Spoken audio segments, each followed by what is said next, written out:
समय की सबसे बड़ी खबर है कि अब डोनाल्ड ट्रंप ने भी औपचारिक तौर पर इस बात की पुष्टि कर दी है। व्हाइट हाउस ने इस बात की पुष्टि कर दी है कि जो अयतुल्ला खamenei हैं यानी आमिर हैं, जो हेड ऑफ द स्टेट हैं ईरान के, वो इस पिन पॉइंट अटैक में मारे गए हैं और इसमें पूरे सोचे-समझे तरीके से ईरान और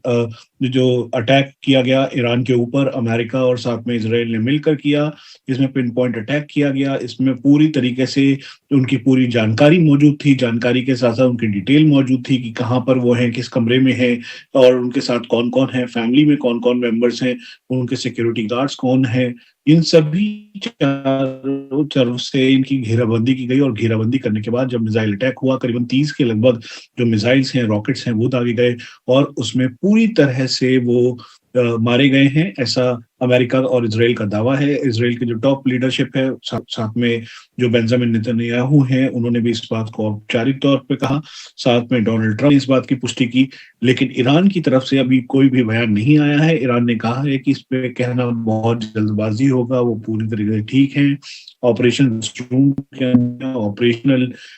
एक्टिविटीज़ जितनी भी हम कर रहे हैं इज़राइल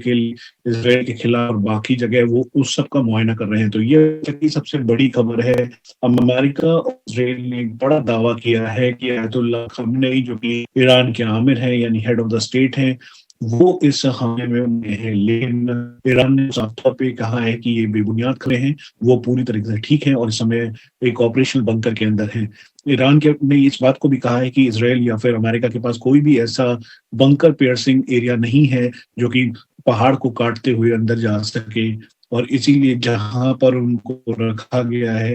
वो बहुत स्ट्रैटेजिक और क्लासिफाइड जगह है। तो ये अभी तक की सबसे बड़ी खबर है। 2 बड़े दावे हैं, एक दावा बेंजामिन नेतन्याहू ने किया है और दूसरा दावा व्हाइट हाउस की तरफ से डोनाल्ड ट्रंप ने किया है और दोनों में एक ही बात कही गई है कि बहुत ही पिन पॉइंट ऑपरेशन था। इस ऑपरेशन के तहत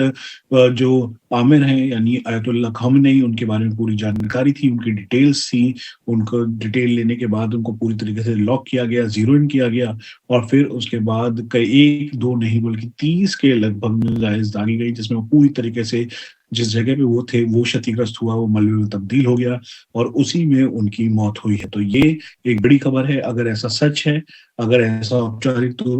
तौर पे ईरान कहता है, तो आने वाला समय बहुत ही क्रिटिकल होगा क्योंकि ये जो इस पूरी युद्ध का दिशा और दशा है, उसको बदल देगा और आने वाले समय में जो ये पूरी तैयारी है, वो एक तरीके से आप ये समझ लीजिए कि जहाँ ईरान और अग्रेसिव होने की संभावनाएँ हैं, तो वहीं दूसरी तरफ जो दूसरी लीडरशिप है या नंबर 2 है या आईआरजीसी है, जिसे इस्लामिक रिवॉल्यूशनरी गार्ड कोर के जो कमांडोज़ हैं, जो ऑफिसर्स हैं, वो इसको टेक ओवर करते हुए हो सकता है कि और जो वेव है मिसाइल अटैक की, वो इसमें नज़र आए। तो ये बड़ी खबर है जो कि साफ बताती है, दिखाती है कि औपचारिक घोषणा होना अभी बाकी है। ईरान की तरफ से औपचारिक पुष्टि नहीं हुई है, लेकिन जिस तरह से डोनाल्ड ट्रंप और साथ में बेंजामिन नेतन्याहू कह रहे हैं, तो ये बहुत ही क्लियर है कि ये एक बड़ी खबर है।